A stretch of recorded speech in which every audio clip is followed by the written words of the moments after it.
अगर हमारा एजुकेशन में स्टेट गवर्नमेंट ने कह दिया कि हम आपको साल का स्कूल के लिए इम्प्रूव करने के लिए हम आपको 50 करोड़ देंगे, हम अभी के अभी आपको नौकरी देंगे, लेकिन हम आपको नौकरी दे सकते, आपको सैलरी नहीं दे सकते, तो इसकी हमको स्टेट में क्या आना चाहिए। लेकिन मैं आपको एक बात बोलता हूँ, आपका जो मुबारा है ईमानदार आदमी है। मैंने जो भी मुद्दा उठाया मैंने उसको फॉलो किया। मैंने माधवबाड़ी में जिसको गोली लगा तो मैंने उसको नौकरी दी है। विश्वजीत देवता को हेल्प किया, उसके परिवार को, मंत्रीलाल पैकेट को हेल्प किया, सिंधुलाल चाकमा को हेल्प किया। और अगर मेरे पास पावर आ जाए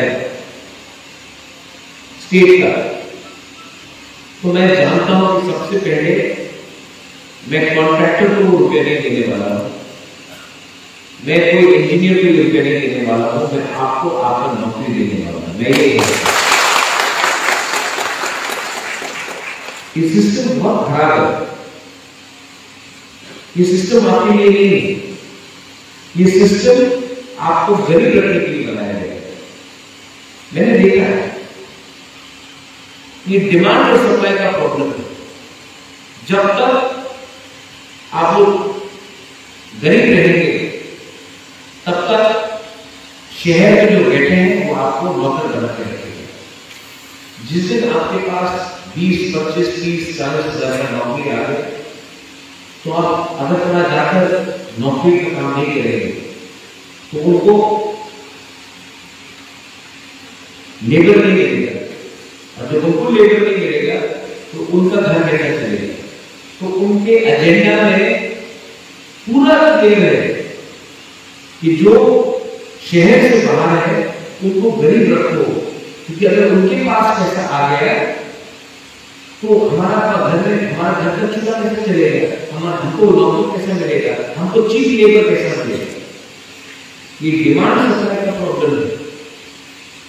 अगर गांव में ही आपको अगरतला से ही बाहर में आपको नौकरी मिल गया और आपके पास महीने का 25-30 हजार रुपए का सैलरी, तो आपको अगरतला जाकर नौकरी ढूंढना नहीं पड़ेगा। आप अपना बच्चा को अच्छा स्कूल में भेज सकता है, आप अपने माँ बाप को हॉस्पिटल ले जा सकता है, आपके पास पैसा भी रहेगा बचाने के लिए, आपके पास मोटरसाइकिल आ जाएगा, किसी के पास छोटा सा गाड़ी आ जाएगा, आपके ही गांव में आपका इकोनॉमी बढ़ जाएगा। तो आपको अगरतला नहीं जाना पड़ेगा। तब अगरतला में जो लोग बैठे हैं उनको लेबर कहां मिलेगा, तो आपको पीछे रखो। ये डिमांड सप्लाई का प्रॉब्लम है। और मैं जानता हूं अगर हमको पिपरासा को या एससी को या कोई भी गरीब आदमी को उठाना है,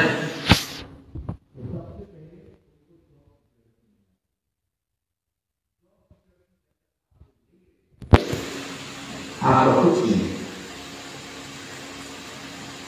मैं मीडिया के सामने जोड़ रहा हूं, ये स्पीच को बोलते ना घुमा घुमा के चलाओ, इसको घुमा घुमा के चलाओ। आप प्राइवेट सेक्टर में देखिए, कोई भी प्राइवेट सेक्टर में देखिए, अगर 100 नौकरी कोई कंपनी ने दिया है तो एससी पिपरासा एससी ये कोई 4 बागान का हो, कितना होगा 2-3%, मैक्सिमम 5%। और गवर्नमेंट का एक ही उद्देश्य है, सब चीज को प्राइवेट करो, सब चीज को प्राइवेट करो। थोड़ा दिन के बाद गवर्नमेंट जो आपका रिजर्वेशन है ना, जो आपका जो कोटा है, कोटा तो रहेगा, लेकिन अगर गवर्नमेंट के पास इंस्टीट्यूशन ही नहीं है आपको नौकरी देने के लिए तो आप कोटा का क्या करेंगे। आस्ते आस्ते सब चीज को 2 या 3 या 4 कंपनी को दिया जा रहा है। एयर इंडिया चला गया, थोड़े दिन के बाद आप ओएनजीसी को भी बड़ा चलने का सोचेंगे, थोड़े दिन के बाद आप टूरिज्म को भी आप हटाकर कहीं और दूसरी कंपनी को दे देंगे, कहीं में आप एलआईसी को भी वैल्यू करेंगे। तो कॉलेज को आप देखो, हम लोग यहाँ पे आमना में है, अगर कला के बाहर कोई यूनिवर्सिटी नहीं, आप प्राइवेट यूनिवर्सिटी को ले लेंगे, प्राइवेट यूनिवर्सिटी के अंदर कोई कंपल्शन नहीं है, ऑब्लिगेशन नहीं है कि वो 31% आपको दे, 80% एससी को दे।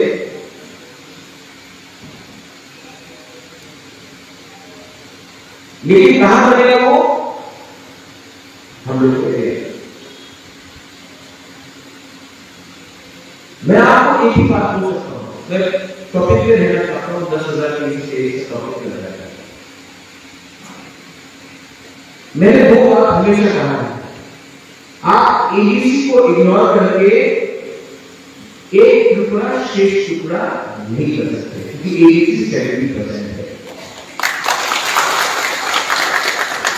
और आप 10,323 टीचर को अलग करके नहीं बोल सकते कि मैं टुकड़ा में सबको नौकरी देना चाहता हूं, मैं उन्नति चाहता हूं कि 10,323 ही टुकड़ा का एक सिटीजन है, उनको भी अधिकार है कि उनका नौकरी। मैंने जो बोला ठीक बोला कि गलत?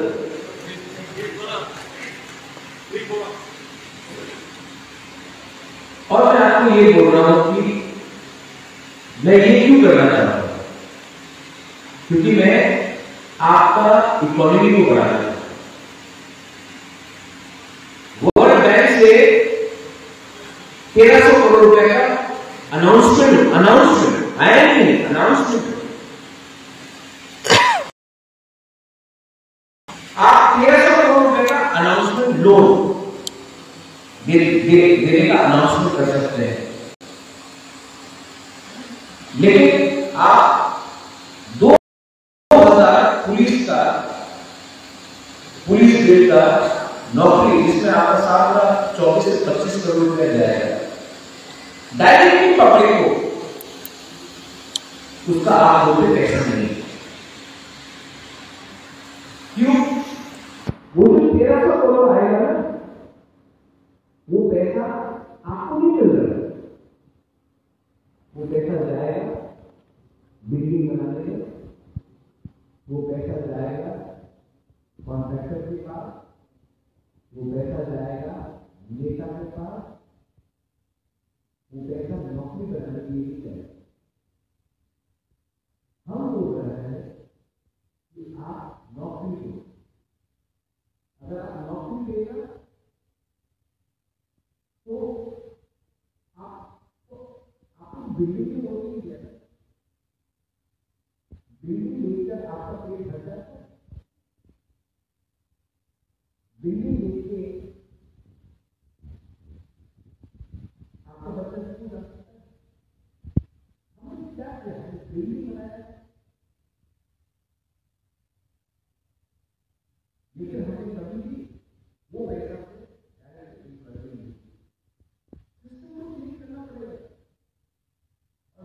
बोलता हूं कि जब तक डिमांड नहीं बेसिस करना है, क्यों स्टेट का बजट है 26,000 करोड़। एक साल पहले स्टेट का बजट था 21,000 करोड़। आपने स्टेट का बजट 21,000 करोड़ से 26,000 करोड़ किया, एक साल 5,000 करोड़ आपने ऊपर। एबीसी का बजट आपने 580 करोड़ से 84 करोड़ 619 करोड़ किया, 33 करोड़ आपने बढ़ाया। स्टेट का बजट 5,000 करोड़ बढ़ा, एबीसी का 35 करोड़। और वो भी 37 करोड़ से जो बड़ा है वो एक का नहीं आएगा, 4 भाग में आएगा।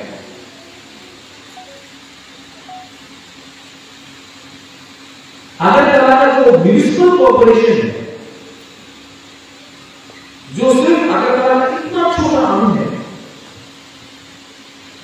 और एडीसी 70% है टुकड़ा, तभी भी अगरतला का म्यूनिसिपल कॉर्पोरेशन को ज्यादा पैसा जाता है और एडीसी को कम पैसा जाता है डेवलपमेंट के लिए। तो क्या मैसेज है कि जो अगरतला में रहता है उसका जिंदगी ज्यादा कीमती है, और हम लोग जो गांव में पहाड़ में जो बड़ा लोग रहता है उनका जिंदगी का मूल्य कम। मैं नहीं बोल रहा, बजट बोल रहा है, ठीक बोल रहा है।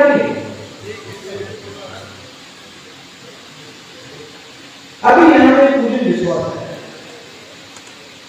इनका परिवार, कोई मंत्री एमपी अगर इनके घर में जाएगा तो इनको बोले आपको अपना करियर बनाना है कंप्यूटर लैपटॉप में। वही एमपी वही मंत्री जब गांव में जाता है और अगर वहां पूछे अगर टका में नहीं रहता, गांव में रहता, तो बोलता आपको अपना जिंदगी बनाना है, लो रबर का घास, लो बकरी, लो मुर्गी, सुअर का। तो जो गांव वाला है पूरा जिंदगी रबर का घास लगाएगा, सुअर पालेगा, बकरी पालेगा, और जो शहर में बैठा है उसको कंप्यूटर इंजीनियर बनेगा, वो बैंगलोर जाएगा। फिर से हमें क्यों बोला ये डिमांड सप्लाई, उनको चीप लेबर चाहिए, उनका सिस्टम में आपको गरीब रखने में उनको फायदा है क्योंकि उनको नौकर चाहिए। वो नहीं चाहता है कि आपका बच्चा कंप्यूटर इंजीनियर बने, वो नहीं चाहता है कि नेक्स्ट जनरेशन आगे बढ़े। समझे मेरे क्या बोला? ठीक बोला नहीं? 10,323 में 99% टीचर कहां में पढ़ाता है? गांव में पढ़ाता है। अगर आपके पास नौकरी नहीं है तो कहां में ज्यादा प्रॉब्लम होगा? अगर गांव में बच्चा लोग पढ़ा नहीं तो क्या करेगा? बकरी पालेगा, मुर्गी पालेगा, शिक्षा नहीं मिलेगा, शिक्षा नहीं मिलेगा तो लेबर आसान से मिलेगा। सिस्टम आपके साथ नहीं है, हाँ भी नहीं। ये कभी आपने सोचा? ये कभी आपने सोचा है? अगर टीचर को ही नौकरी से निकाल दो, जो टीचर गांव में पढ़ाता है तो बच्चा का भविष्य क्या होगा?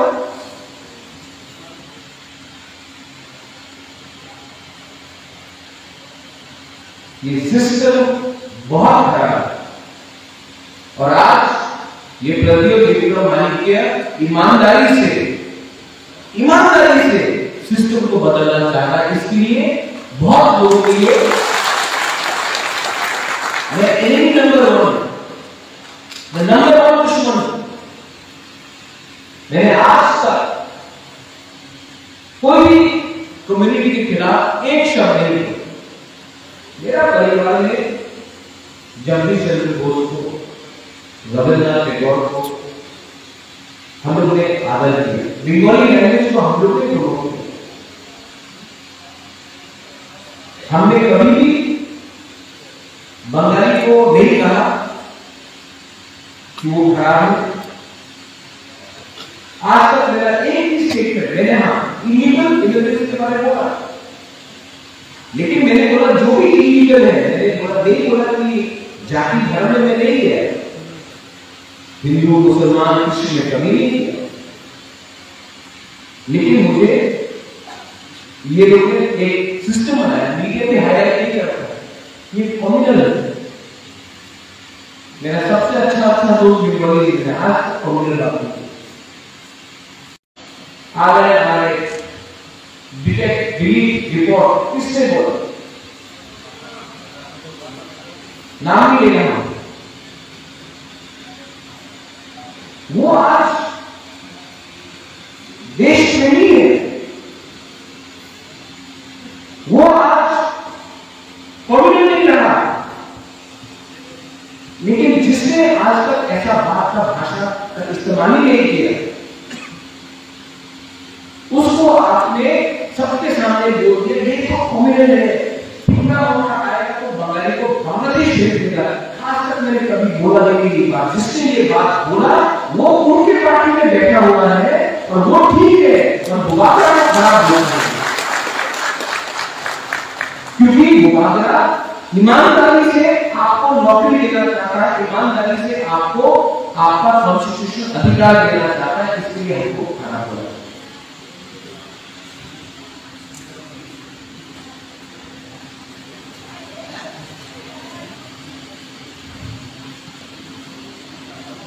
सिस्टम को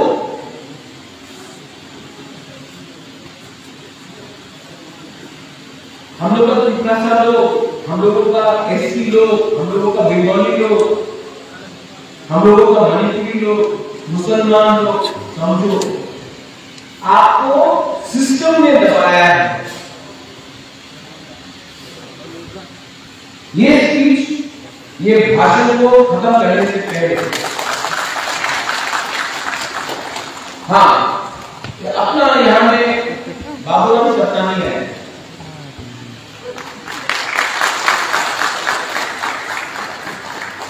अच्छा नहीं आया है,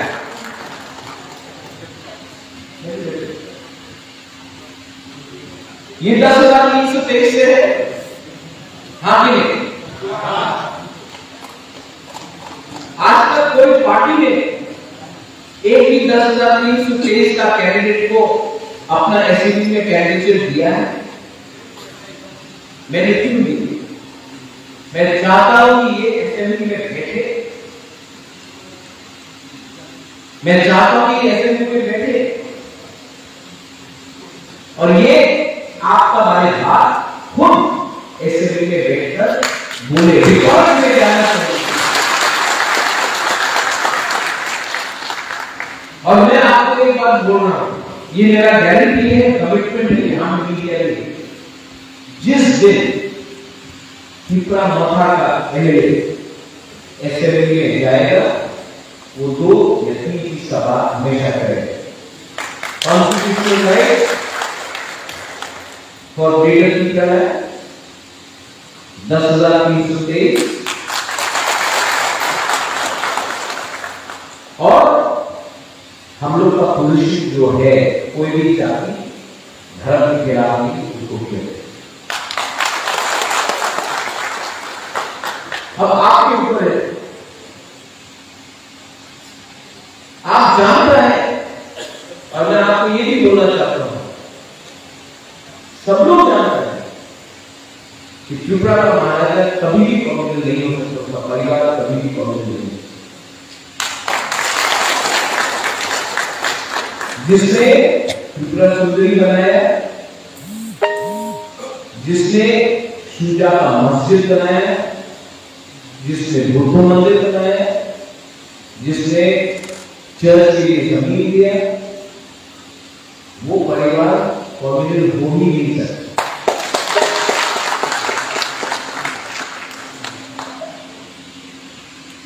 आप लोगों को ये मीटिंग के लिए मैंने निमंत्रण दिया, मैंने आपसे बात करने का मेरा मन था। आपको मेरे क्लियर बोल दिया, पहला बात लीगल ओपिनियन, आप 5 से 6 लोग मेरे साथ आइए दिल्ली में, लीगल का खर्च मैं दूंगा, आप लोग एक लीगल ओपिनियन दीजिए और इमीडिएटली लॉयर से बात करने के बाद, अच्छा ऊपर का लॉयर से बात करने के बाद हमें इसका एक पिटीशन फाइल करना चाहिए, वो इमीडिएटली उसका खर्चा मैं देखूंगा ऑफिशियली। दूसरा, अगर तीसरा मौका पावर में आता है, मीडिया के सामने मैं फिर से बोल रहा हूं कि मैं कोई ना कोई सिस्टम से कोई तरीका निकालूंगा कि आप लोगों को आपका नौकरी किसी भी तरीके से आपको मिल जाना चाहिए। और लास्ट आपको सोचना है कि मैंने दो बात किया, एक डिमांड और सप्लाई का, गरीबी और अमीरी का, आपका बच्चा का भविष्य का, और दूसरा सिस्टम का। सिस्टम को मैं अकेला चेंज नहीं कर सकती। सिस्टम को अगर चेंज करना है, 70 साल से चल रहा है, 70 साल से चल रहा है। वर्ल्ड बैंक का रुपया आएगा, बिल्डिंग लगेगा, कॉन्ट्रैक्टर को रुपया लगेगा, नेता को रुपया लगेगा, आपको नौकरी की पैसा नहीं है। आपका नौकरी को हम आपको नौकरी के लिए कोई पैसा नहीं है, लेकिन नया बिल्डिंग बनाने के लिए वर्ल्ड बैंक लोन दे रहा है। वही रुपया वापस जाना है आपके पास, कॉन्ट्रैक्टर वापस देगा लोन। ये पूरा सिस्टम है। आपको गरीब रखो, लेकिन बिल्डिंग बनाने के लिए पैसा है, लेकिन नौकरी देने के लिए पैसा नहीं। मैं स्टेट गवर्नमेंट को बोल रहा हूं, मुझे थोड़ा पैसा दो, पुलिस के लिए मुझे नौकरी देना है, नहीं टाका नहीं। अच्छा बिल्डिंग बनाना, ठीक है, टाका।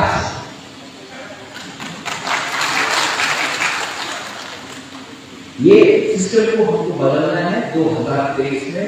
अगर आपका प्यार, आपका आशीर्वाद और आपका सपोर्ट रहना है तो मैं इस सिस्टम को बदलूंगा। मैं पॉलिटिक्स में पैसे कमाने के लिए नहीं आया, मुझे पॉलिटिक्स पसंद भी नहीं। मैं आया हूं क्योंकि मैं अपने आप से देख नहीं सकता कि हमारे लोग इतने खराब कंडीशन में गुजरा है। मुझे कोई शौक नहीं है एमपी, चीफ मिनिस्टर या एमएलए बनने के लिए, लेकिन मेरा 100% इंटरेस्ट है कि अगर आपको नौकरी मिला और आपका जिंदगी अच्छा हुआ और मैंने उसमें कॉन्ट्रीब्यूट किया तो महाराजा की विक्रम का सपना आधुनिक त्रिपुरा का, जिसमें नफरत नहीं है, जिसमें झूठ नहीं है, जिसमें हम सब अच्छे तरीके से जिंदा रह सकते हैं, वो पूरा होगा। और मुझे भी ऊपर से आशीर्वाद मिलेगा, मेरा भी परिवार से ऊपर को आशीर्वाद मिलेगा। और आप भी बोल सकता है कि आपका मुकाबला राजा नहीं है यार। मैं जानता हूं मेरा मजाक उड़ा जाता है व्हाट्सएप में, यूट्यूब में, मैं जानता हूं मेरा बहुत मजाक उड़ा जाता है। मैं राजा नहीं हूं, मैं नहीं हूं, लेकिन मैं राजा का बेटा तो हूं।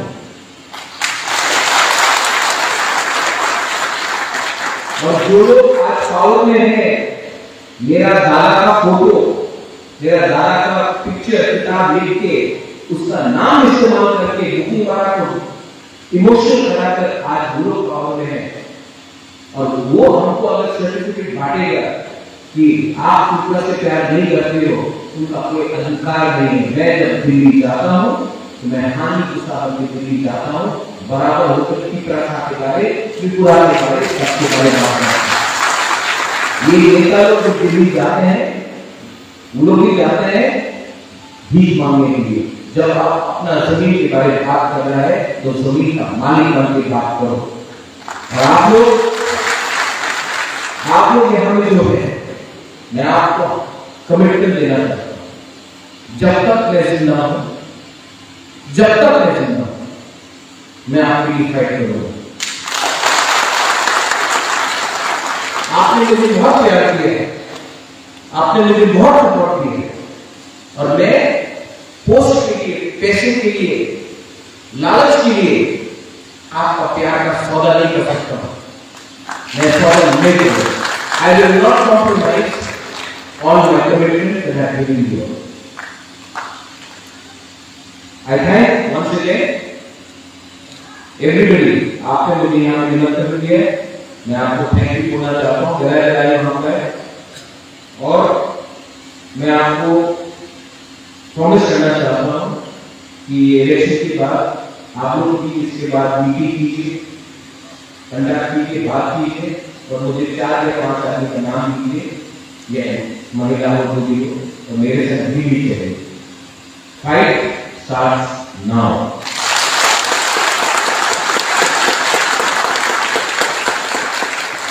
फाइट करो, ये आपका राइट। और ये डिमांड और सप्लाई का जो प्रॉब्लम है ना, इसको बंद करो। कि जब तक हम ये इसको बंद नहीं करेंगे, त्रिपुरा में गरीबी रहेगा, डिस्क्रिमिनेशन रहेगा।